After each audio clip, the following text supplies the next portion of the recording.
गुरुर्ब्रह्मा गुरुर्विष्णुर् गुरुर्ब्रह्मा गुरुर्विष्णुर् गुरुर्देवो महेश्वरः गुरुर्देवो महेश्वरः गुरुसाक्षात् परब्रह्म गुरुर्साक्षात् परब्रह्म तस्मै श्री गुरवे नमः तस्मै श्री गुरवे नमः।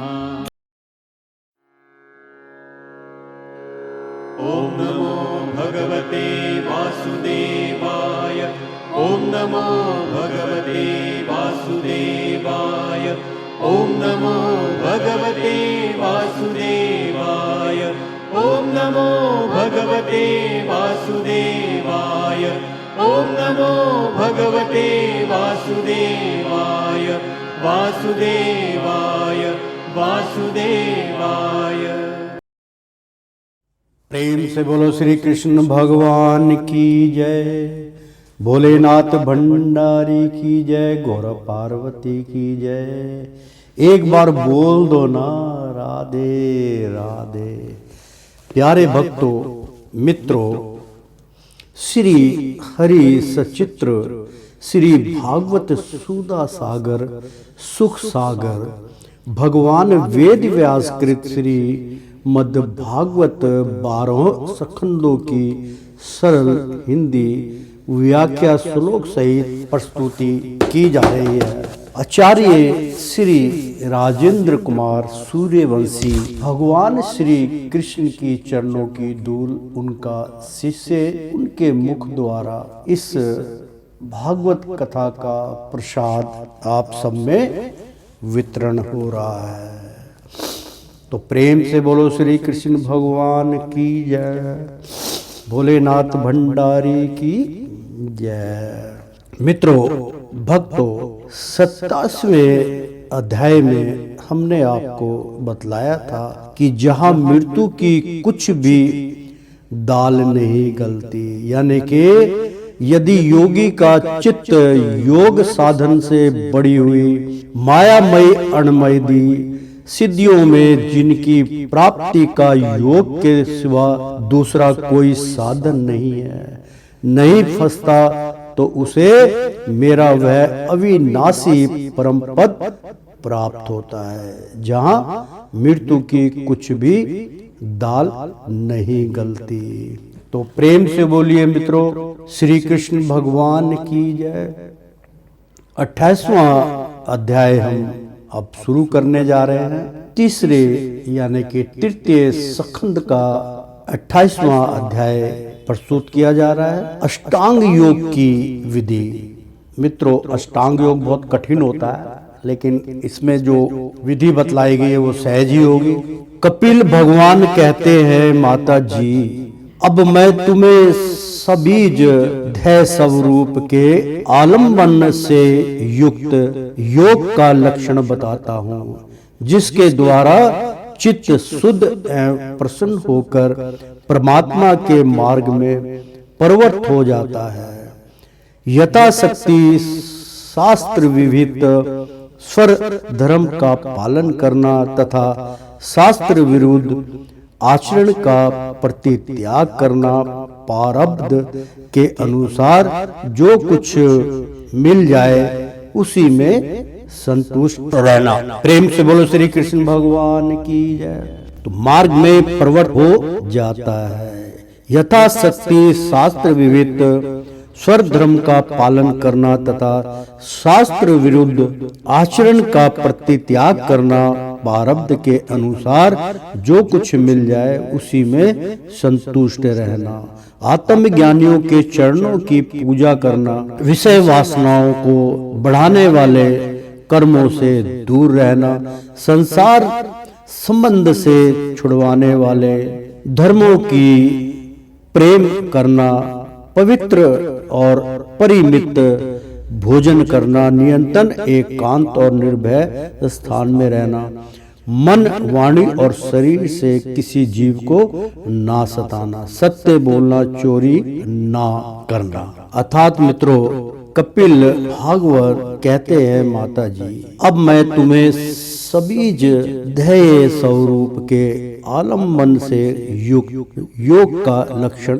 बताता हूँ। जो ध्येय स्वरूप होता है, जो हम अपने शरीर से आलम्बन करेंगे, उससे युक्त योग का लक्षण बताता हूँ, जिसके द्वारा चित्त शुद्ध एवं प्रसन्न होकर परमात्मा के मार्ग में प्रवृत्त हो जाता है। यानी कि वो ऐसा योग साधक है कि वो अगर आप अपना लेते हैं तो आपको सहज ही परमात्मा के चरणों तक जाने में सारे मार्ग यथारूप से सुचारू हो जाते हैं। यथाशक्ति शास्त्र विहित स्वर धर्म का पालन करना, मतलब सारे धर्मों का आदर मान सम्मान करना तथा शास्त्र विरुद्ध आचरण का प्रतित्याग करना, प्रारब्ध के अनुसार जो कुछ मिल जाए उसी में संतुष्ट रहना, आत्मज्ञानियों के चरणों की पूजा करना, विषय वासनाओं को बढ़ाने वाले कर्मों से दूर रहना, संसार बंधन से छुड़ाने वाले धर्मों में प्रेम करना, पवित्र और परिमित भोजन करना, नियंत्रण, एकांत और निर्भय स्थान में रहना। ऐसे स्थान पे पूजा रचना करनी चाहिए जहाँ किसी का भय और डर ना हो। मन, वाणी और शरीर से किसी जीव को ना सताना, सत्य बोलना, चोरी ना करना, आवश्यकता से अधिक वस्तुओं का संग्रह ना करना, ब्रह्मचर्य का पालन करना, तपस्या करना, धर्म पालन के लिए कष्ट सहना, बाहर भीतर से पवित्र रहना, शास्त्रों का अध्ययन करना, भगवान की पूजा करना, वाणी का संयम करना, उत्तम आसनों का अभ्यास करके स्थिरता पूर्वक बैठना, धीरे धीरे प्राणायाम के द्वारा श्वास को जीतना, इंद्रियों को मन के द्वारा विषयों से हटाकर अपने हृदय में ले जाना, मूलाधार आदि किसी एक केंद्र में मन के सहित प्राणों को स्थित करना, नियंत्रण, भगवान की लीलाओं का चिंतन और चित्त को समाहित करना, इनसे तथा व्रत, दान आदि दूसरे साधनों से भी सावधानी के साथ प्राणों को जीत कर बुद्धि के द्वारा अपने कुर्मार्गगामी दुष्ट चित्त को धीरे धीरे एकाग्र करे, परमात्मा के ध्यान में लगाएं। पहले आसन को जीतें, फिर प्राणायाम के अभ्यास के लिए पवित्र देश में कुछ मृग, क्षम आदि से युक्त आसन बिछाएं। उस पर शरीर को सीधा और स्थिर रखते हुए सुख पूर्वक बैठकर अभ्यास करें। आरंभ में पूरक, कुंभक और रेचक क्रम से अथवा इसके विपरीत रेचक, कुंभक और पूरक करके प्राण के मार्ग का शोधन करें, जिससे चित्त स्थिर और निश्चल हो जाए। प्रेम से बोलो श्री कृष्ण भगवान की जय। मित्रों, इसका उच्चारण मैं करके बतलाता हूँ क्योंकि ये बहुत कठिन प्रसंग है।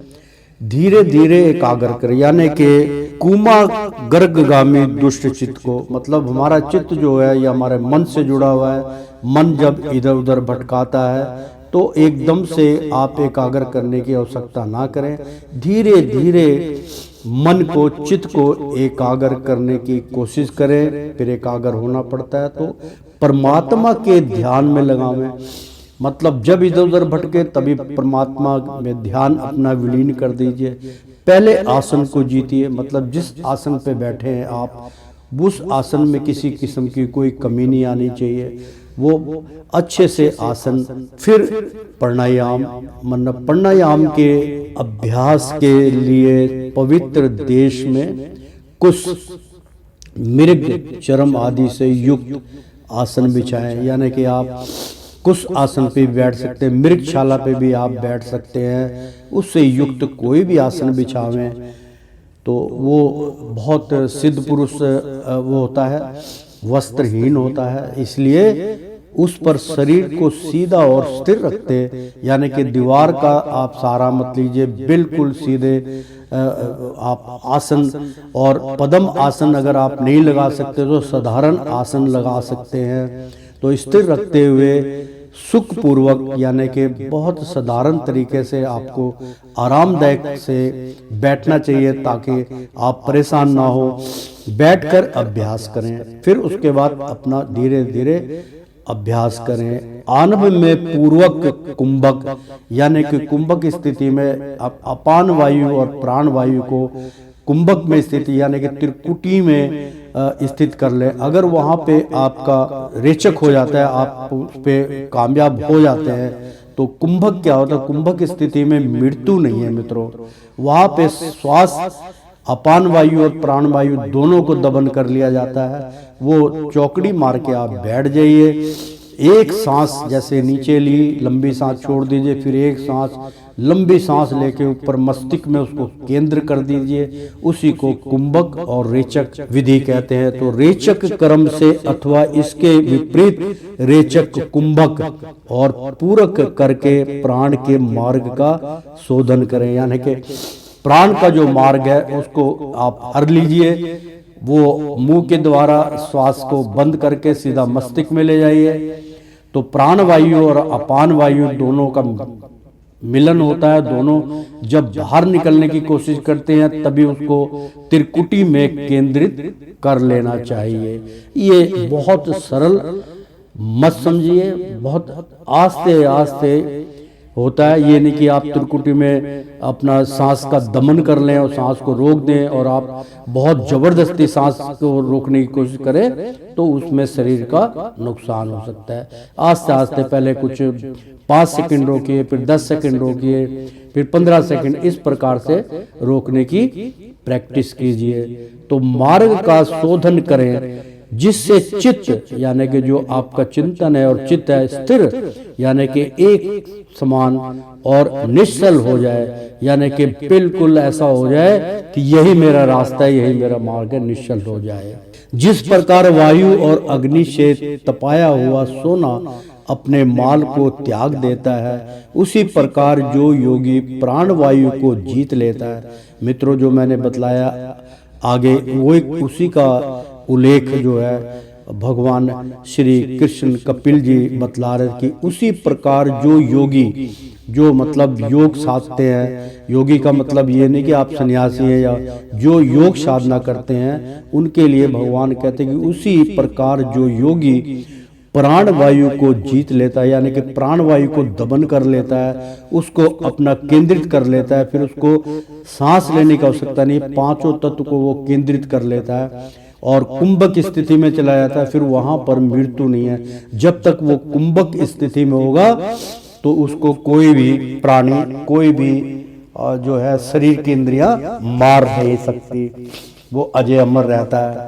और उसी प्रकार जो योगी प्राण वायु को जीत लेता है, मैं दोबारा इसका उच्चारण करता हूँ, जिस प्रकार वायु और अग्नि से तपाया हुआ सोना अपने मल को त्याग देता है, यानी कि उसके अंदर मल का मतलब होता है कि जो मैल जमी होती है तो तपा तपा के उसको इतना शुद्ध कर दिया जाता है कि उसकी सारी मैल समाप्त हो जाती है, जल जाती है, त्याग देते हैं, उसको त्याग देता है। उसी प्रकार जो योगी प्राण वायु को जीत लेता है, मित्रों बार बार आ रहा प्राण वायु और अपान वायु। प्राण वायु को, अपान वायु तो हमारे अंदर ही रहती है, प्राण वायु बार बार आएगी, बार बार जाएगी। तो प्राण वायु जो है, जो हम श्वास लेते हैं फिर छोड़ते हैं, तो दोनों का मिक्सचर होता है, आदान प्रदान होता है। तो प्राण वायु को त्रिकुटी में केंद्रित करना चाहिए, तो जीत लेना है, उसका मन बहुत शीघ्र शुद्ध हो जाता है। अतः योगी को उचित है कि प्राणायाम से वात पित्त आदि जनित दोषों को, धारण से पापों को, प्रतिहार से विषयों के संबंध को और ध्यान से भगवदी मुख करने वाले राग देवसी दुर्गुणों को दूर करें। जब योग का अभ्यास करते करते चित्त निर्मल और एकाग्र हो जाए, तब नासिका के अग्रभाग में दृष्टि जमाकर इस प्रकार भगवान की मूर्ति का ध्यान करें। यानी कि नाक की नोक नजर आएगी आपको, उसमें ध्यान आप केंद्रित कर लीजिए। तो जो भी ध्यान योग में प्रभु का नाम लेता है उसके अधर नैन जो है वो बंद हो जाते हैं, और अधर नैन बंद होने के बाद आपकी नासिका का जो छिद्र है, ऊपर का चोंच है, वो दिखेगी आपको। उस पर अपना मस्तिष्क जो है, क्योंकि जब आप उसको देखेंगे तो दोनों भौं के बीच में जो त्रिकुटी है वो उसका त्रिकुटी के द्वारा नेत्र दृष्टि जो है वो नाक के नोक पे एकाग्र होने लगेगी। भगवान का सुमरण कीजिए, भगवान का चित्र देखिए उसमें, तो वो बहुत जल्दी आपको प्राप्ति हो जाएगी।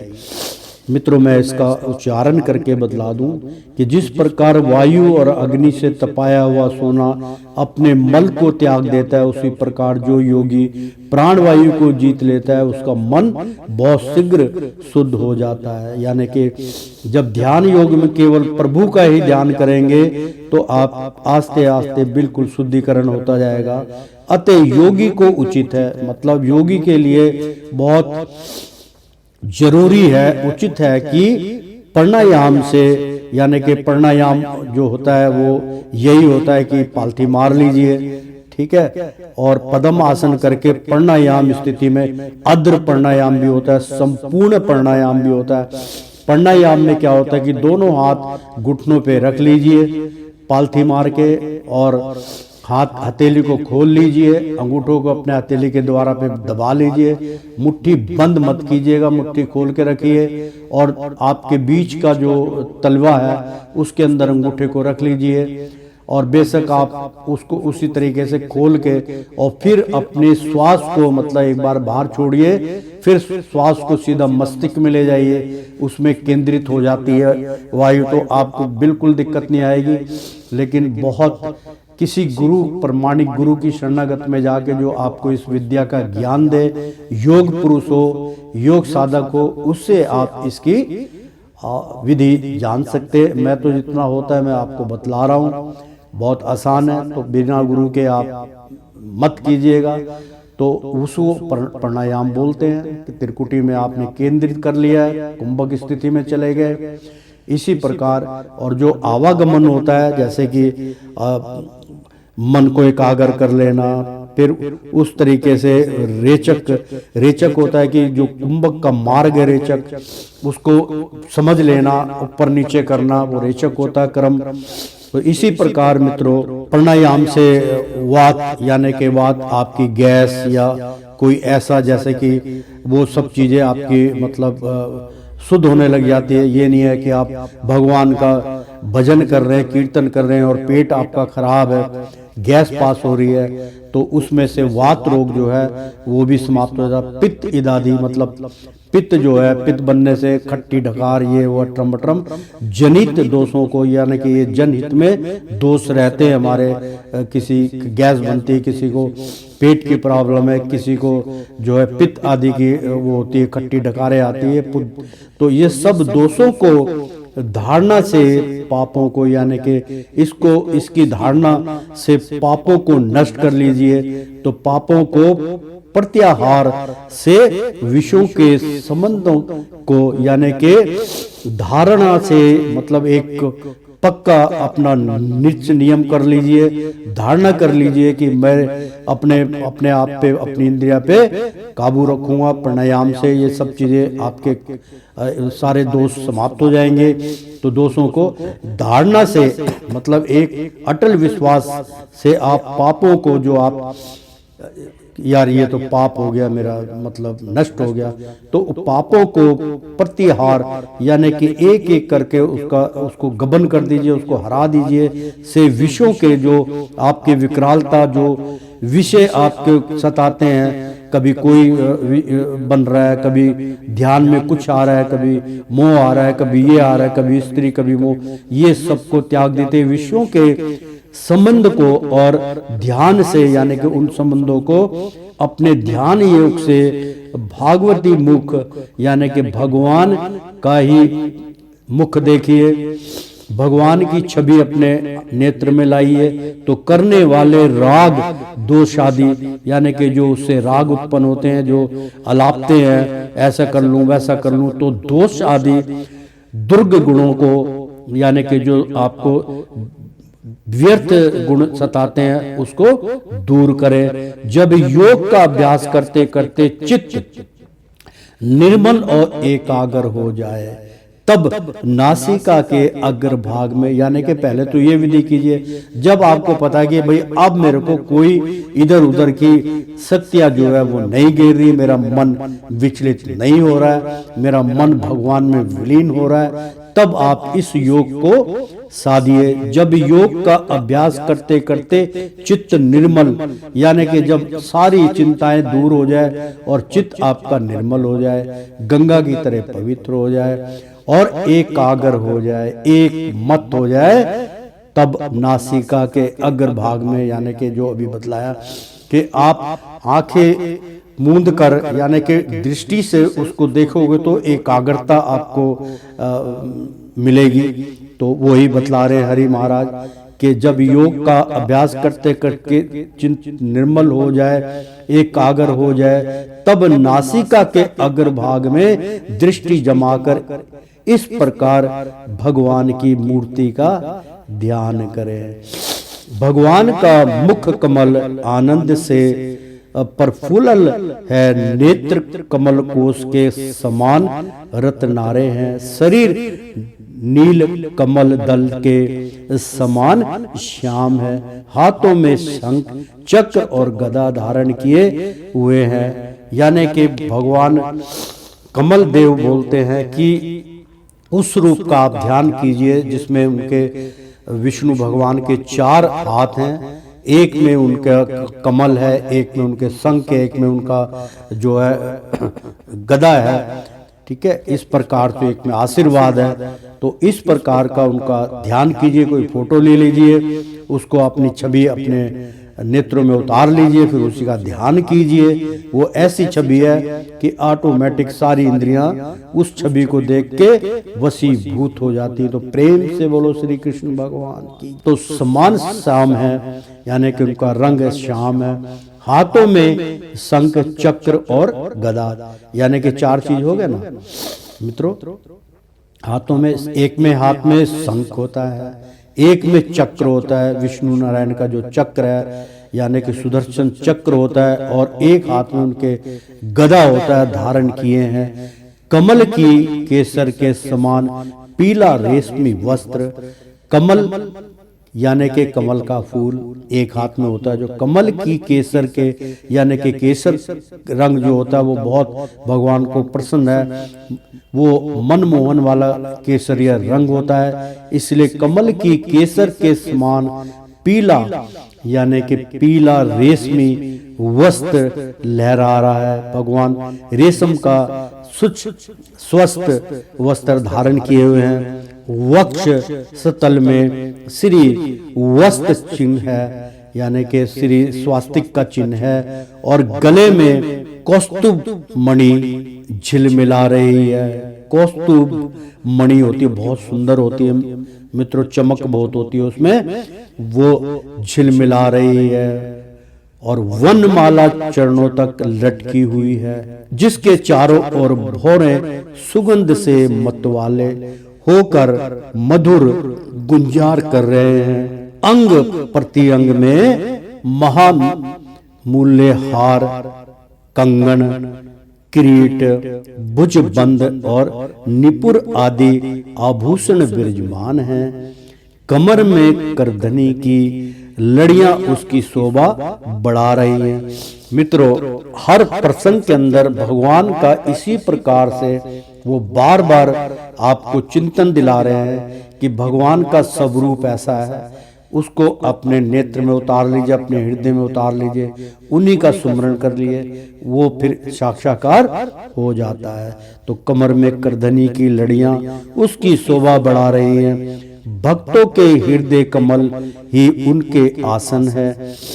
उनका दर्शनीय श्याम सुंदर स्वरूप अत्यंत शांत एवं मन और नैनों को आनंदित करने वाला है। उनकी अति सुंदर किशोर अवस्था है। वे भक्तों पर कृपा करने के लिए आतुर हो रहे हैं। बड़ी मनोहर झांकी है। भगवान सदा संपूर्ण लोकों से वंदित हैं। उनका पवित्र यश परम कीर्तन्य है और वे राजा बलि आदि परम यश शिवयों को के भी यश को बढ़ाने वाले हैं। यानी कि यश शिवयों को जो भगवान का सबसे बड़ा बल होता है, तो राजा बलि वो बहुत पुण्य थे, तो उनकी कथा तो सुनी होगी। तो और वे राजा बलि आदि परम यश शिवयों के बहुत यश था उनके अंदर, भी यश को बढ़ाने वाले हैं। इस प्रकार श्री नारायण देव का संपूर्ण अंगों के सहित तब तक ध्यान करें जब तक चित्त वहां से हटे नहीं। भगवान की लीलाएं बड़ी दर्शनीय है। अतः अपनी रुचि के अनुसार खड़े हुए, चलते हुए, बैठे हुए, पौड़े हुए अथवा अंतर्यामी रूप में स्थित हुए उनके स्वरूप का विशुद्ध भाव युक्त चिन्ह से चिंतन करें, यानी कि अपने चित्त से चिंतन करें। इस प्रकार योगी जब यह अच्छी तरह देख ले कि भगवान द्रव्य ग्रह में चित्त की स्थिति हो गई, तब वह उनके समस्त अंगों में लगे हुए चित्त को विशेष रूप से एक एक अंग में लगावे। यानी कि तात्पर्य यह है मित्रों कि तब तक ध्यान करें जब तक चित्त वहां से हटे नहीं। यानी कि अपने आप ही चित्त हट जाए तो जब टूटी समाधि समझिए, और जब तक ध्यान उसमें विलीन हो तो एक एक अंग को आप देखिए, वो दर्शनार्थ होते हैं। एक एक अंग आपको उनके वस्त्र समेत दर्शन होंगे। तो जब तक चित्त वहां से हटे नहीं, भगवान की लीलाएं बड़ी दर्शनीय है। मतलब भगवान की लीला आप देखते रहिए, दिव्य दृष्टि से आप उनकी लीलाओं का अपने नेत्रों द्वारा देखिए। अतः अपनी रुचि के जो आपको अच्छा लगता है, रुचि के अनुसार खड़े हुए, यानी कि आप उसमें रुचि रखिए। जो खड़े हुए, चलते हुए, बैठे हुए, जैसा आपका मन लगे कि भगवान का मैं बैठे हुए दर्शन करूंगा, मैं चलते चलते उनको देखूंगा, या मैं उनको खड़े होकर उनकी आराधना करूंगा, तो पौंडे हुए अथवा अंतर्यामी रूप में। पौंडे का मतलब होता है कि बहुत छोटेपन में बालक रूप में देख रहे हैं पौंडे हुए, अथवा अंतर्यामी रूप में स्थित हुए उनके स्वरूप का विशुद्ध भाव युक्त चित्त से चिंतन करें। मतलब जब भी चिंतन करें तो अंतर आत्मा से करें, दिल से करें, मन से करें, और बिल्कुल चित्त उसी के अंदर आप एकाग्र कर ले। इस प्रकार योगी जब यह अच्छी तरह देख ले कि भगवान वृद्धि ग्रह में चित्त की स्थिति हो गई, मतलब उसमें मेरा चित्त लग गया है, तब वह उनके समस्त अंगों में लगे हुए चित्त को विशेष रूप से एक एक अंग में लगावे। यानी कि अपने हाथ से, अपने मन से आप उनको माला पहना रहे हैं, आप उनके गले में माला डाल रहे हैं, आप उनको ऐसे आपके अंदर भावना उत्पन्न होनी चाहिए। प्रेम से बोलो श्री कृष्ण भगवान की जय। एक बार बोल दो ना, राधे राधे। भगवान के चरण कमलों का ध्यान करना चाहिए। वे वज्र, अकुंस, ध्वजा और कमल के मंगलमय चिन्हों से युक्त है तथा अपने उभरे हुए लाल लाल शोभामय नख चंद्र मंडल की चंद्रिका से ध्यान करने वाले के हृदय के अज्ञान रूप घोर अंधकार को दूर कर देते हैं। इन्हीं को धोवन से नदियों में श्रेष्ठ श्री गंगा जी प्रकट हुई थी, जिनके पवित्र जल को मस्तक पर धारण करने के कारण स्वयं मंडल रूप श्री महादेव जी और भी अधिक मंडल में हो गए। ये अपना ध्यान करने वालों के पाप रूप पर्वतों पर छोड़े हुए इंद्र के वज्र के समान है। भगवान के इन चरण कमलों का चिरकाल तक चिंतन करें। प्रेम से बोलो श्री हरि भगवान की जय। मित्रों, उच्चारण भगवान के चरण कमलों का ध्यान करना चाहिए, मतलब उनके जो चरण है उनके ऊपर अपना ध्यान एकाग्र कर लीजिए। वे वर्ज अकुंस ध्वजा यानी कि जो उनका वर्जर है, जो उनका मतलब एक लाठी है, एक वज्र है, तो अकुंसंड ध्वजा मतलब एक बहुत बड़ा झंडा है उनके पास लगा हुआ है। और कमल के मंडल में यानी कि कमल के फूल की तरह चिन्हों से, यानी कि सारे उस झंडे के ऊपर कमल कमल के चिन्ह नजर आ रहे हैं, चिन्हों से युक्त है। यानी कि वो जो ध्वजा है वो उसके अंदर कमल कमल के फूल लगे हुए हैं, तथा अपने उभरे हुए जो उसमें से उभरे हुए लाल लाल शोभा में नख चंद्र यानी कि नख चंद्र मंडल की भगवान, मतलब नख चंद्र का मतलब होता है कि जो चंद्रमा बिल्कुल नखून के समान हो जाता है, आपने देखा होगा, पूर्ण अलग होता है और फिर उससे आधा होता है। फिर वो जो नख चंद्र जो होता है, जो भगवान शिव के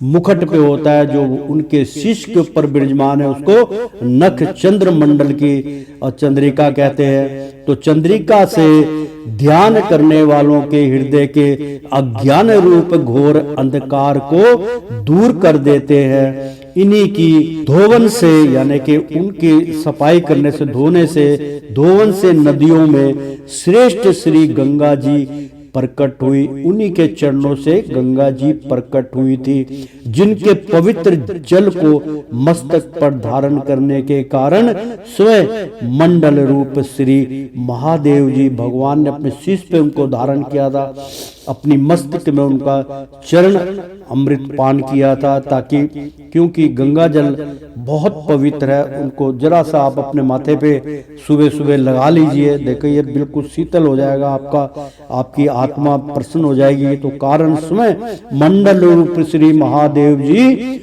और भी अधिक मंडल में हो गए। ये अपना ध्यान करने वालों के पाप रूप पर्वतों पर छोड़े हुए इंद्र के वज्र के समान है। जो इंद्र का वज्र है, मतलब उनका जो हथियार था, उसकी वो गणना हो रही है, तो वो वज्र के समान, चाहे डंडा समझ लो, चाहे उसका वर्ज जिससे हम प्रहार करते हैं उसको वज्र बोलते हैं, ठोस होता है वो, के समान है। भगवान के इन चरण कमलों का चिर काल तक यानी कि जब तक आपका मन हो, आत्मा हो, जब तक उसका चिरकाल तक, जब तक वो समाप्त ना हो, जब तक उसका चिंतन करे। प्रेम से बोलो श्री कृष्ण भगवान की जय। तो भय हारी अनजन्मा श्री हरि की दोनों पिंडलियों एवं घुटनों का ध्यान करें, जिनको विश्वास विविधाता ब्रह्मा जी की माता सुरवदिता कमल लोचन लक्ष्मी जी अपनी जांघों पर रखकर अपने क्रांति मान कर किसल योग की क्रांति से लाड लड़ाती रहती हैं। भगवान की जांघों का ध्यान करें, जो अलसी के फूल के समान नील वर्ण और बल की निधि है, तथा गरुड़ जी की पीठ पर शोभामान है। भगवान के नितंबर पिपंदर का ध्यान करें, यानी कि नितम पिपंबर का जो उनका वस्त्र होता है जो लहराता है, उसको नितम बिमंब का ध्यान करें, जो एड़ी तक लटके हुए पीतांबर से ढका हुआ है। वही बात मैं बतला रहा हूं, जो परना होता है मित्रों, उसको बोलते हैं नितंबर, अलग से परना लटकाया जाता है, हम भी डाल लेते कई बारी। तो उसका ध्यान करें, जो एडी तक, मतलब जो उनका पन्ना है वो एडी तक लटके हुए पीतांबर से ढका हुआ है और उस पीतांबर के ऊपर पहनी हुई स्वर्णमयी करधनी की लड़ियों के आलिंगन कर रहा है। तो प्रेम से बोलो श्री कृष्ण भगवान की जय। संपूर्ण लोकों के आश्रय स्थान भगवान के उदर देश में स्थित नाभि सरोवर का ध्यान करें। इसी में से ब्रह्मा जी का आधारभूत स्वर्ग लोक में कमल प्रकट हुआ है। फिर प्रभु के श्रेष्ठ मर्कत मणि या मरकत मणि होती है, बहुत अच्छा होता है। तो सदर्श दोनों स्तनों का चिंतन करें जो वक्ष स्थल पर पड़े हुए शुभ्र हारों की किरणों से गौरवर्णन जान पड़ते हैं। इसके पश्चात पुरुषोत्तम भगवान के अर्थात मित्रों भक्तों संपूर्ण लोकों के आश्रय स्थान यानी कि संपूर्ण जो पूरा विश्व समझ लीजिए उसमें जो प्राणी है, संपूर्ण लोकों के आश्रय स्थान मतलब सारे लोग उन्हीं का आश्रय लेते हैं, उन्हीं को अपना स्थान मानते हैं। भगवान के उदर देश यानी कि सारा उनके उदर पे बसा हुआ है। उदर यानी कि पेट को उसको देश बोलते हैं। तो उदर देश में जो भगवान का पेट है उस पे स्थित नभि सरोवर यानी कि नाभि जो है उस सरोवर का आप ध्यान करें। इसमें से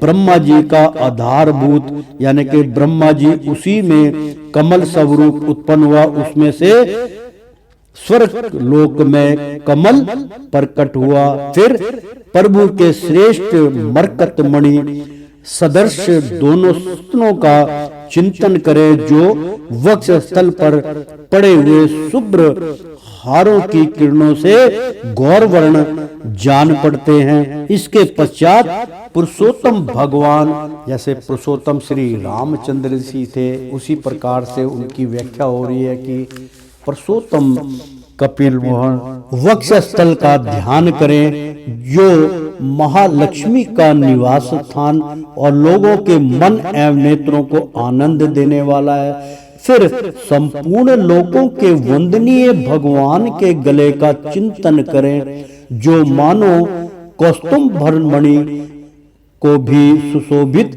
करने के लिए ही उसे धारण करता है। समस्त लोकपालों की आश्रय भूता भगवान की चारों भुजाओं का ध्यान करें जिनमें धारण किए हुए कंड रानी दी आभूषण समुद्र मंथन के समय मंद्राचल की रगड़ से और फिर उजले हो गए हैं। उसी प्रकार जिसके तेज को सहन नहीं किया जा सकता है उस सहस्त्र धारों वाले सुदर्शन चक्र का तथा उनके कर कलम में राजहंस के समान विराजमान संघ का चिंतन करें। फिर विपक्षी वीरों के रुधिर से सनी हुई प्रभु की प्यारी कौमोद की गदा का भौरों के शब्द से गुंजायमान वनमाला यानी कि वनमाला का और उनके कंठ में सुशोभित संपूर्ण जीवों के निर्मल तत्व रूप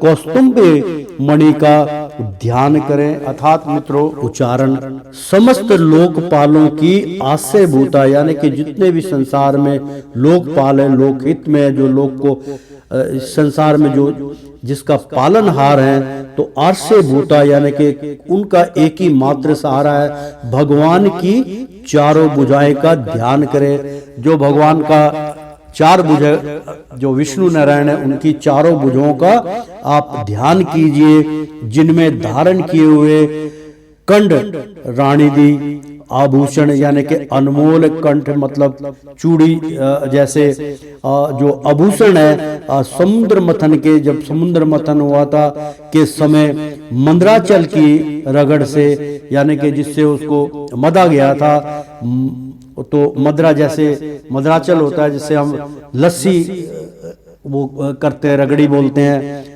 तो मथनी भी बोल सकते हैं उसको। तो उसको मंद्राचल की रगड़ से और भी उजले हो गए मतलब और चमकदार हो गए। इसी प्रकार जिसके तेज को सहन नहीं किया जा सकता, मतलब इतना तेज है कि आप उसको सहन नहीं कर सकते। उस सहस्त्र यानी कि उस सातों चक्र वाले धारों वाले यानी कि 7 चक्र धारों वाले सुदर्शन चक्र का तथा उनके कर कमल में राजहंस के समान विराजमान शंख का चिंतन करें। जैसे शंख उसके ऊपर हाथ में उनके विराजमान होता है, उसके ऊपर जैसे कि राजहंस जो है वो विराजमान है, ऐसा व्यतीत होता है, चिंतन करें। फिर विपक्षी वीरों के रुधिर से सनी हुई यानी कि जो महाभारत के समय भगवान ने गदा इस्तेमाल की थी, गदा चलाई थी, उस गदा यानी कि वीरों के जो वीरों का उससे खंडन किया था, वीरों को जो है उनको परम गति प्राप्त करवाई थी, तो वो रुधिर से सनी हुई यानी कि वो उसके खून से सनी हुई या उनके जीवन का अंत करके उसके बाद उससे सनी हुई रुधिर मतलब जो जीती हुई जो उनकी गदा है उससे सनी हुई प्रभु की प्यारी कोमोद की गदा का यानी कि कोमोद की गदा का भौरों की शब्द से गुंजायमान, जैसे भौरे गुंजान करते हैं उसी प्रकार से उनकी झंझनाट का महसूस कीजिए गदा की।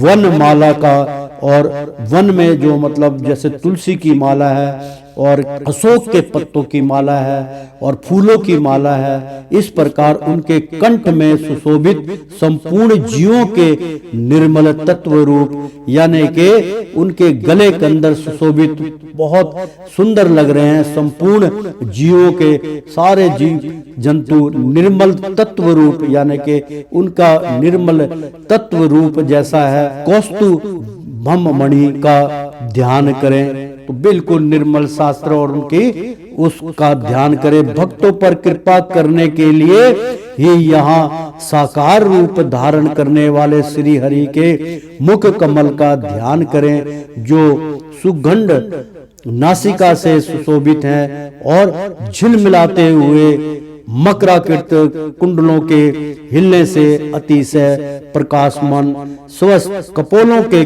कारण बड़ा है ही मनोहर जान पड़ता है। काली काली घुंघराली अलकावली से मंडित भगवान का मुखमंडल अपनी छवि के द्वारा भौरों से शोभित कमल कोश का भी तिरस्कार कर रहा है और उसके कमल शीदर्श विशाल एवं चंचल नेत्र उस कमल कोश पर उछलते हुए मछलियों के जोड़ों की शोभा को मात कर रहे हैं। उन्नत भूरलताओं से सुशोभित भगवान के ऐसे मनोहर मुखार विंद की मन में धारणा करके अलासरित हो उसी का ध्यान कीजिए। प्रेम से बोलो श्री कृष्ण भगवान की जय। अर्थात मित्रों उच्चारण भक्तों पर कृपा करने के लिए मतलब आप भगवान श्री कृष्ण के भक्त हैं, आप पे कृपा करने के लिए यानी कि भक्तों पर कृपा करने के लिए ही यहाँ साकार रूप मतलब जो वास्तुता रूप है उसकी वो घोषणा करने की मेरा ये रूप जो है ये साकार है। इस रूप को आप स्पर्श करके भी देख सकते हैं, आप महसूस करेंगे तो साकार रूप धारण करने वाले यानी कि उस रूप को धारण करने वाले श्री हरि के भगवान श्री हरि महाराज के मुख कमल का यानी कि उनका मुख कमल की तरह सुंदर उसका ध्यान करें। मित्रों ये इसलिए बहुत परम आवश्यक प्रसंग है। कई मेरे शिष्य हैं उन्होंने मुझसे कई बार प्रश्न किया था गुरुदेव जब हम ध्यान लगाते हैं हमारा मन भटक जाता हम ध्यान कहाँ लगाएं, तो वो भगवान कमल किशोर जो कह रहे हैं कि मेरा इस रूप का ध्यान कीजिए तो अपना मन अपनी आत्मा सब कुछ उन पर निशावर करके उनका केंद्र बना लीजिए, उन्हीं का ध्यान कीजिए। तो धारण करने वाले श्री हरि के मुख कमल का ध्यान करें जो सुगंध नासिका मतलब जिससे सूंघते हैं और बहुत खुशबू वाली नासिका है, उनकी नाक है से सुशोभित है और बहुत सुंदर लग रही है। उनके सुखंड मतलब नाक में जो नथनी पहनी होती है, नाक में उनके नासिका है, वो बहुत सुंदर लग रही है, सुशोभित है। और झिलमिलाते हुए मकराकृत कुंडलों के मतलब उनके कान में जो कुंडल है वो मकराकृत यानी कि बहुत चमकने वाला मकरा, जैसे कि मकरा जो स्टोन होता है वो बहुत चमकता है, उसके आर पारदर्शी होता है, जैसे पन्ना भी समझ लीजिए वो भी मकरा कृत होता है, आर पारदर्शी होता है। तो कृत कुंडलों के हिलने से अतिशय मतलब उनके कुंडल हिल रहे हैं तो अतिशय मतलब बहुत अच्छा लग रहा है। प्रकाशमान मतलब प्रकाश स्वस्थ कपड़ों के कारण बड़ा ही मनोहर जान पड़ता है। यानी कि भगवान कहते हैं कि कुंडलों के हिलने से अतिशय मतलब बहुत अच्छे चमकदार जो है प्रकाशमान स्वस्थ मतलब साफ सुथरा प्रकाश कपोलों के कारण मतलब उनके जो कान के वो कपोल हैं, जो कान के वो मतलब नीचे जो लटकने वाले हैं, उनके कारण बड़ा ही मनोहर जान पड़ता है। काली काली घुंघराली अलकावली से मंडित भगवान का मुखमंडल यानी कि काली काली उनकी लटाएं, घुंघराले उनके बाल घुंघराली, अलकावली से यानी कि बहुत घुंघराले और अलका अलग अलग ऐसे रेशमी की तरह चमकने वाले मंडित यानी कि मंडित में भगवान का मुखमंडल अपनी छवि के द्वारा भंवरों से सेवित कमल कोश का भी तिरस्कार कर रहा है। यानी कि ऐसे सुंदर लग रहे हैं कि वो उनके आगे हर चीज फीकी पड़ रही है। यानी कि भंवर चमकता है, बोलता है, वो भी सोवित भूख यानी कि वो भी फीका पड़ रहा है। कमल कोश का यानी कि उनके जो केस हैं वो इतने सुंदर हैं कि उनका भी जो है कमल कोश का भी यानी कि जो कमल की पंखड़ियां हैं कमल की वो लगती है, उनको भी वो इतनी सुंदरता है जो उनको भी मात दे रहा है, उनका तिरस्कार कर रहा है। और उसके कमल सदृश विशाल यानी कि कमल सदृश इतना बड़ा विशाल कमल, विशाल एवं चंचल मतलब वो बहुत इधर उधर घुमाने वाली जो उनकी चंचल नेत्र उस कमल कोश पर यानी कि उस कमल के ऊपर उछलते हुए मछलियों के जोड़ों की शोभा को मात कर रहे हैं। उन्नत भूर लताओं से शोभित भगवान के ऐसे मनोहर मुखार विंद की मन में धारणा करके अलस्य रहित हो उसी का ध्यान करे। यानी कि अपने आलस को छोड़कर मन में उनकी धारणा कीजिए, मुखार विंद की यानी कि उनका मुख का आप आकर्षण लीजिए, देखिए और वहां अपना ध्यान एकाग्र कर दीजिए। तो हृदय गुहा में चिरकाल तक मतलब अपने हृदय में हमेशा के लिए मतलब चिरकाल तक भक्ति भाव से बहुत प्रेम से भावना के नेत्रों की चिंतन वन का ध्यान करना चाहिए, जो कृपा से और प्रेम भरी मुस्कान से क्षण क्षण अधिकार अधिक बढ़ती रहती है, विपुल प्रसाद की वर्षा करती रहती है और भजनों के अत्यंत घोर दोनों तापों को शांत करने के लिए ही प्रकट हुई है। श्री हरि का हाथ से प्रजतन के त्रिव से त्रिव शोक के असारू सागर को सुखा देता है और अत्यंत उदार है। मुनियों के हित के लिए कामदेव को मोहित करने के लिए ही अपनी माया से श्री हरि ने अपने भूमंडल को बनाया है। प्रेम से बोलो श्री कृष्ण भगवान की जय। अर्थात मित्रों की ही प्रकट हुई है श्री हरि का हास्य यानी कि जब भगवान मुस्कुराते हैं, आहा जैसे फूल बरस रहे, हरि का हास्य पणंत जनों मतलब प्रति एक प्राणी के त्रिव बहुत तीव्रता से बहुत तेजी से त्रिव से तोक के अश्रु सागर को सुखा देता है। यानी कि जो आपके अंदर शोक प्रकट हुआ है, जो आपके आंसू गिर रहे, आपके अंदर दुख है, उसको हमेशा के लिए वो सुखा देता है और आनंदमय कर देता है और अत्यंत उदार है, बहुत उदार कर देता है। उनका जो अत्यंत सब कुछ ठीक कर कर देते हैं भगवान। मुनियों के हित के, यानी कि जो उनके भक्त हैं, मुनिवर हैं, उनके हित के लिए, मतलब उनके काम के लिए कामदेव को, यानी कि जो कामदेव की वासनाएं मोहित करने के लिए, उनको मोहित करने के लिए ही अपनी माया से, मतलब भगवान कामदेव को मोहित करने के लिए ही अपनी माया से श्री हरि ने अपने भ्रूमंडल को बनाया, यानी कि इस पूरे संसार को, ये भूमंडल को उन्होंने इसी प्रकार से भोग वासना कामदेव से रहित बनाया। उस माया का खंडन भक्ति के द्वारा हो सकता है। तो माया से श्री हरि ने अपने भूमंडल को बनाया, उसकी रचना की है। उनका ध्यान करना चाहिए अत्यंत प्रेम दर्भाव से, यानी कि मैं इसका पहले उच्चारण कर दूं मित्रों कि भ्रूमंडल को बनाया है यहाँ पे, अर्थात उनका ध्यान करना चाहिए, यानी कि जिन्होंने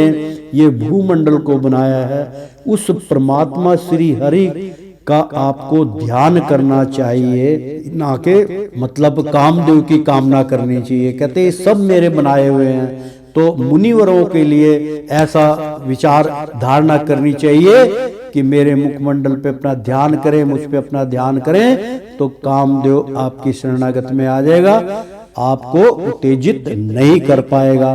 तो उनका ध्यान करना चाहिए अत्यंत प्रेमाद्रव भाव से, यानी कि बहुत प्रेम अंतर्कण भाव से अपने हृदय में विराजमान श्री हरि के खिलखिलाकर हंसने का ध्यान करें। आप देखेंगे हंसते हुए प्रभु को, कितना आनंद आएगा। हो सकता है कि हरि चाहेंगे तो हंसने की आवाज भी मेरे इसमें रिकॉर्ड हो जाएगी। तो प्रेम से बोलो श्री कृष्ण भगवान की जय। जो वस्तु ध्यान के ही योग्य है तथा जिसमें ऊपर और नीचे के दोनों होठों की अत्यधिक अरुण क्रांति के कारण उनके कुंद कली के समान शुभ्र छोटे छोटे दांतों पर लालिनमा सी प्रतीत होती लगी है, इस प्रकार ध्यान में तन्मय होकर उनके सिवा किसी अन्य पदार्थ को देखने की इच्छा ना करें। प्रेम से बोलो श्री कृष्ण भगवान की जय। इस प्रकार के ध्यान के अभ्यास से साधक का श्री हरि में प्रेम को, यानी कि उनसे प्रेम हो जाता है। अर्थात इस प्रकार के ध्यान के, जिस प्रकार वो बतला रहे हैं कपिल भगवान कि इस प्रकार से यदि आप ध्यान करते तो इस प्रकार के ध्यान के अभ्यास से, ऐसे अभ्यास से साधक जो उनकी साधना कर रहे हैं, जो उनके से जुड़ना चाहते हैं, तो साधक का श्री हरि में प्रेम हो जाता है। भगवान से आपको प्रेम हो जाएगा और जिससे प्रेम हो जाएगा वो आपसे भी प्रेम करेंगे। तो उसका हृदय भक्ति से द्रवित हो जाता है, यानी कि भक्ति से भरपूर हो जाता है। शरीर में आनंद तरीके के कारण रोमांच होने लगता है, अलग किस्म का एक आनंद रोमांच होता है। इतना आनंद आपको आएगा कि आप कहेंगे अनंत, मैं इसके अलावा मैं संसार में मुझे कुछ नहीं। मान लीजिए किसी ने आवाज लगाई, पापा आप भगवान का भजन कर रहे हैं, चाय ठंडी हो रही, आप चाय पी लीजिए, तो आप चाय भी नहीं पिएंगे। भगवान की भजन कीर्तन में इतना आनंद हो जाता है कि आनंद तिरेक के कारण, मतलब इतना आनंद, परम आनंद आप व्यतीत कर रहे हैं, उसके कारण रोमांच, मतलब उससे जो आपको खुशी उत्पन्न हो रही है, होने लगता है। तो उत्कंठा जनित, मतलब आपके कंठ में प्रेमा सुरों की धारा, यानी कि भगवान के भजन करने की एक अलग अद्भुति निकलती है धारा में।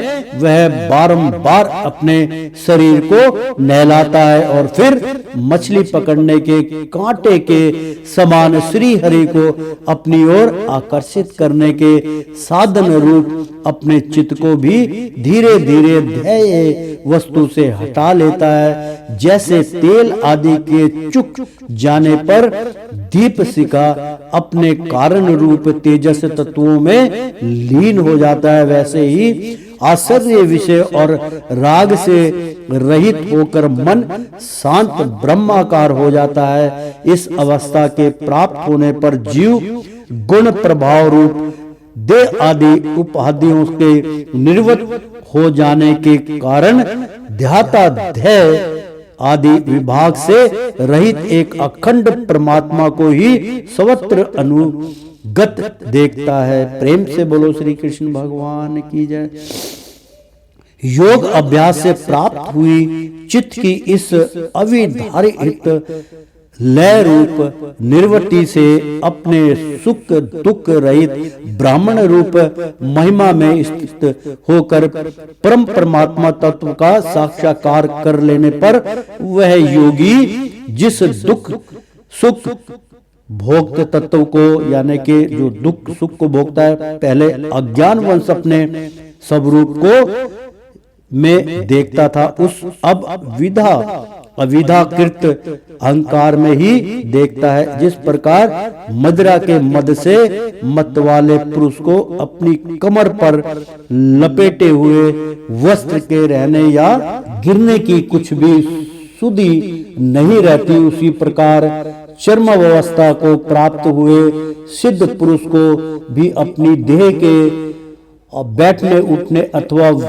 देववश कहीं जाने या लौट आने के विषय में कुछ भी ज्ञान नहीं रहता, क्योंकि वह अपने परम आनंदमय स्वरूप में स्थित है। उसी शरीर तो पूर्व जन्म के संस्कारों के अधीन है, अतः जब तक उसका आरंभक प्रारब्ध शेष है तब तक वह इंद्रियों के सहित जीवित रहता है, किंतु जिसे समाधिपंत योग की स्थिति प्राप्त हो गई है और जिसने परमात्मा तत्व को भी भली भांति जान लिया है, वह सिद्ध पुरुष पुत्र कल रात्रि के सहित इस शरीर को स्वप्न में प्रतीत होने वाले शरीर के समान फिर स्वीकार नहीं करता, फिर इसमें अहंता ममता नहीं करता।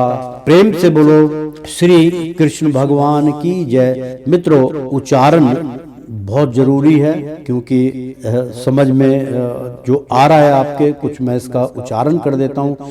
योग अभ्यास से प्राप्त हुई चित्त की, यानी कि जब आप योग अभ्यासा करते हैं, जो पहले बतलाया गया है आपको, तो चित्त की इस अविधारित रहित, यानी कि जो आपका चित्त है वो बिल्कुल अविधारित रहित हो गया, बहुत शुद्ध हो गया है, लय रूप मतलब एक लय बन गई है। जैसे हरे कृष्णा हरे कृष्णा हरे कृष्णा हरे कृष्णा कृष्णा कृष्णा कृष्णा कृष्णा कृष्णा कृष्णा, यानी कि लय रूप निवृत्ति से अपनी सुख दुख रहित, यानी कि सुख दुख से रहित हो गए आप। ब्रह्मा रूप यानी कि ब्रह्म ज्ञान रूपी आपकी महिमा में स्थित होकर यानी कि ब्रह्म स्वरूप होकर परमात्मा तत्व का साक्षात्कार कर लेने पर भगवान का साक्षात्कार हो गया। एक सेकंड में भगवान से आपकी तार जुड़ जाती है। वह योगी जिस सुख दुख के भौत तत्व को पहले अज्ञानवश यानी कि उनको सुख और दुखों को भोगते भोगते भोगते भोगते वो अज्ञानवश में चला गया था, अज्ञानवश अपने स्वरूप में देखता था।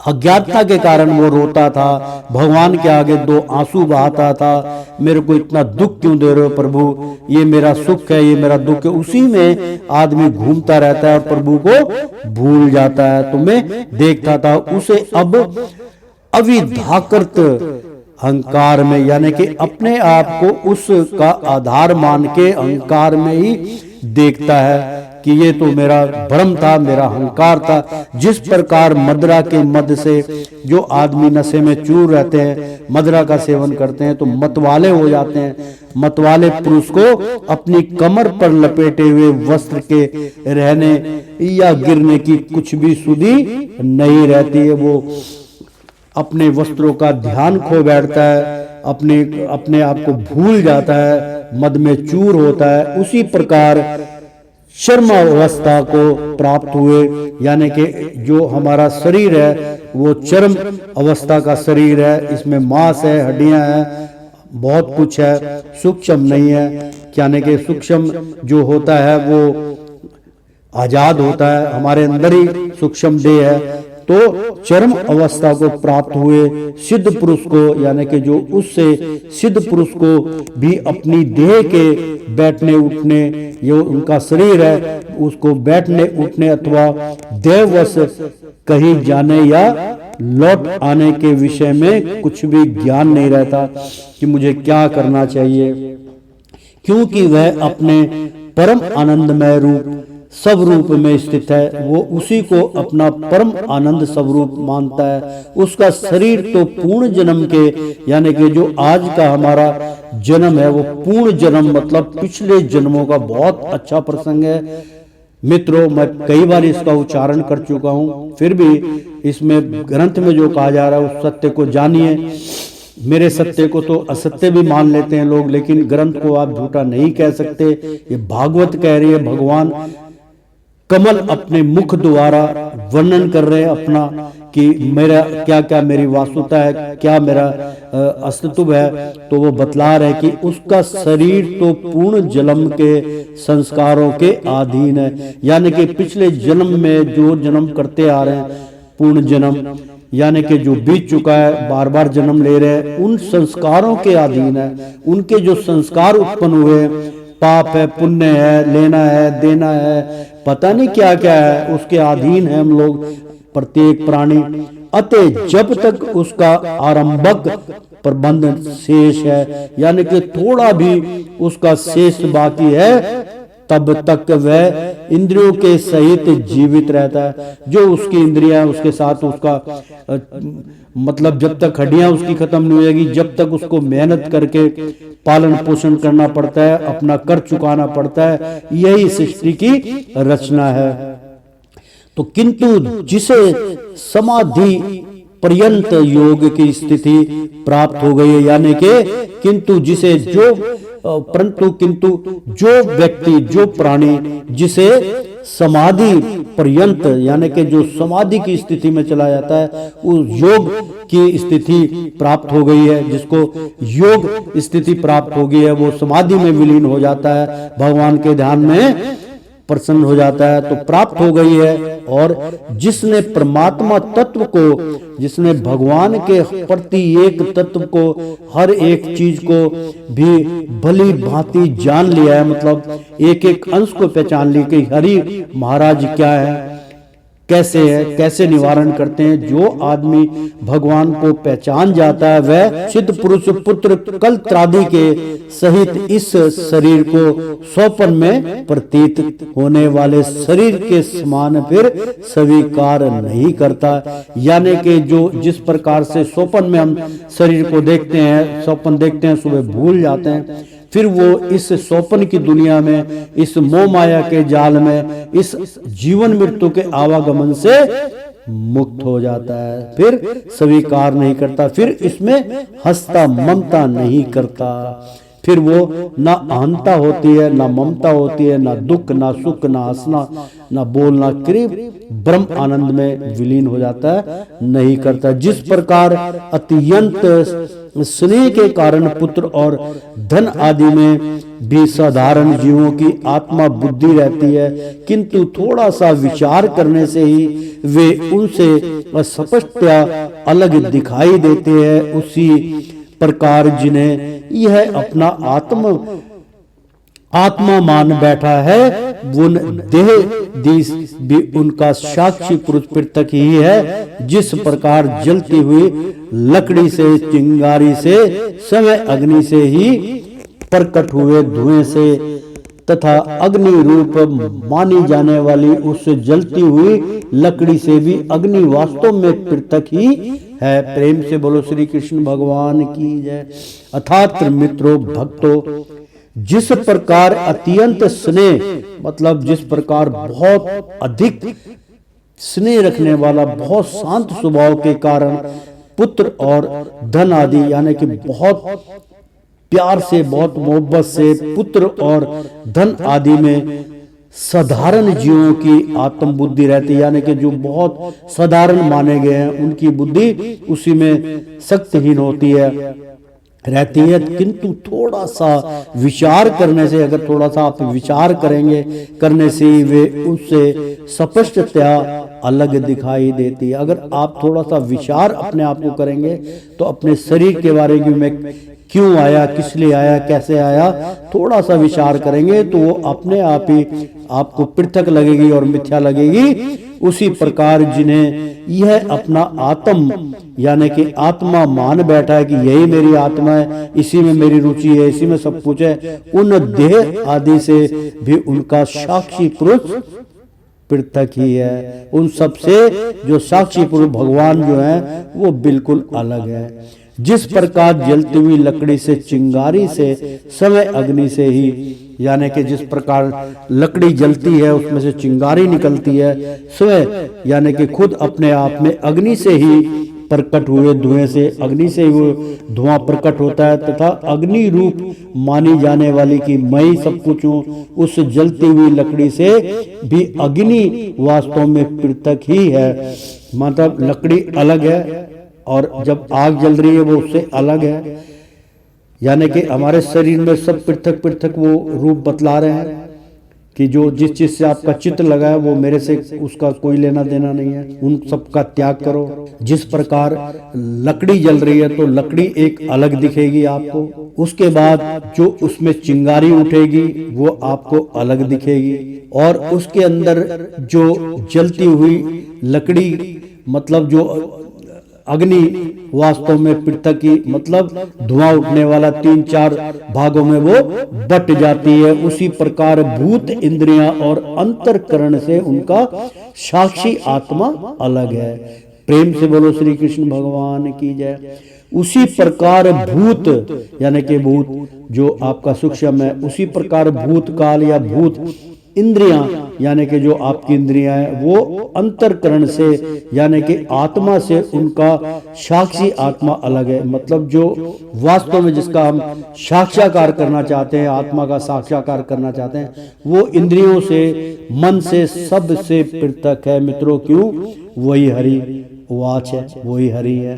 तथा जीव कहलाने वाले उस आत्मा से भी ब्रह्मा भिन्न है, यानी कि जो संसार है, जो ब्रह्मांड है वो उससे पृथक है, और प्रकृति से उसके संचालक पुरुषोत्तम मित्र है, यानी कि उनके सबके संचालन करने वाले भगवान उनके मित्र है। जिस प्रकार देह दृष्टि से जरायुज, अजंड, शवदेज और उद्रवेज चारों प्रकार के प्राणी पंचम भूत मात्र हैं, उसी प्रकार संपूर्ण जीवों में आत्मा को और आत्मा में संपूर्ण जीवों को अनन्य भाव से अनुगत देखें। जिस प्रकार एक ही अग्नि अपने पृथक पृथक आरसियों में उनकी विभिन्नता के कारण भिन्न भिन्न प्रकार का दिखाई देता है, उसी प्रकार देव, मनुष्य आदि शरीर में रहने वाला एक ही आत्मा अपने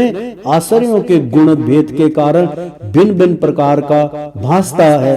अतः भगवान का भक्त जीव के रूप और सब रूप को छिपा देने वाली कार्य कारण रूप से परिमाण को प्राप्त हुई। भगवान की इस अचल्य शक्तिमय माया को भगवान की कृपा से ही जीत कर अपने वास्तविक सब रूप ब्रह्मा में स्थित होता है। प्रेम से बोलो श्री कृष्ण भगवान की जय। अर्थात मित्रों इसका उच्चारण करना बहुत जरूरी है। जिस प्रकार देह दृष्टि से यानी कि जिस प्रकार हम अपनी दृष्टि से देह को देखते हैं तो जरा यूज यानी कि बहुत का इस्तेमाल करते हैं, यूज करते हैं। जरा यूज यानी कि इंग्लिश का नहीं है, जरा यूज यानी कि बहुत बारीकी से हम उसको देखते हैं। तो अंडज यानी कि अंडजग मतलब एक गोल समान देखते हैं। सवदज यानी कि सबको एक तरीके से देखते हैं, और उद्रिज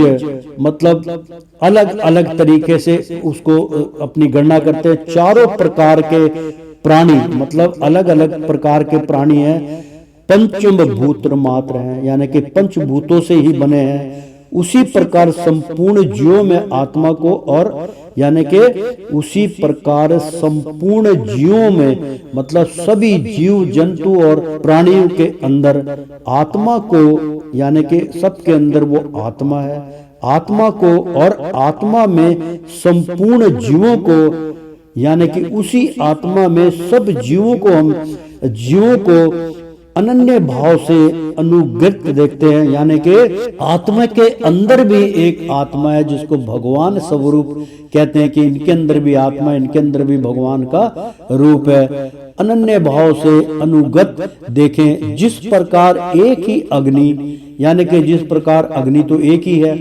अपने पृथक पृथक आश्रयों में अलग अलग रूप में उनकी विभिन्नता के कारण मतलब जब वो अलग अलग विभिन्नता हो जाती है, अलग अलग हो जाती है, उसके कारण भिन्न भिन्न आकार का दिखाई देता है। यानी कि कभी पीला, कभी जो है वो केसरी रंग दिखाई देगा और कभी लाल दिखाई देगा और कभी काला दिखाई देगा, कभी धुआं दिखाई देगा। तो अपने रूप दिखाई देते हैं अग्नि के अंदर, तो आकार का दिखाई देता है। उसी प्रकार देव मनुष्य आदि यानी कि जो देव हैं मनुष्य हैं, शरीरों में रहने वाला एक ही आत्मा अपने आश्रयों के गुण भेद के कारण भिन्न भिन्न प्रकार का भसता है। यानी कि जो हमारे अंतरकरण आत्मा है वो अलग अलग उसकी सोच है और उसका स्वरूप भगवान ही। अतः भगवान का भक्त जीव के स्वरूप को छिपा देने वाली यानी कि आश्रयों के गुण भेद जो हमारे जिसका आश्रय हम लेते हैं जिन इंद्रियों का कि ये मेरा पैर है, ये हाथ है, इनसे मैं ये खींच लूंगा, उससे मैं लात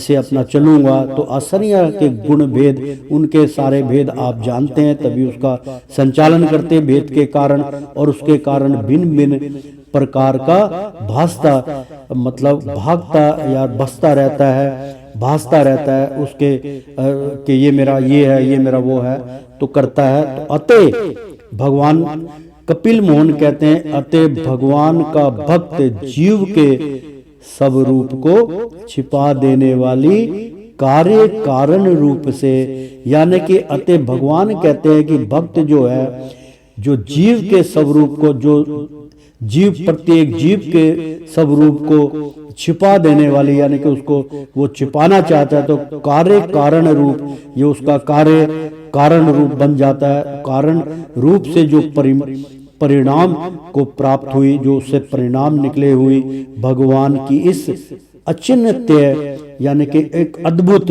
शक्तिमयी एक अद्भुत शक्ति माया को भगवान की कृपा से ही जीतकर अपने वास्तु स्वरूप ब्रह्म रूप में स्थित होता है। तो प्रेम से बोलो श्री कृष्ण भगवान की जय। और श्रीमन नारायण नारायण हरि हरि, तेरी लीला सबसे न्यारी न्यारी, बोलो हरि हरि। और श्रीमन नारायण नारायण हरि हरि, और लक्ष्मी नारायण नारायण हरि हरि। हे मेरे कृष्ण, हे मेरे इष्ट देव, प्रसाद के साथ माँ लक्ष्मी का उच्चारण जरूरी है। संसार में बिना लक्ष्मी के आगमन से कुछ नहीं होता, इसलिए थोड़ा सा भक्तों की तरफ लक्ष्मी का भी आह्वान कीजिए। तो प्रेम से बोलो श्री कृष्ण भगवान की जय। एक बार बोल दो ना राधे राधे।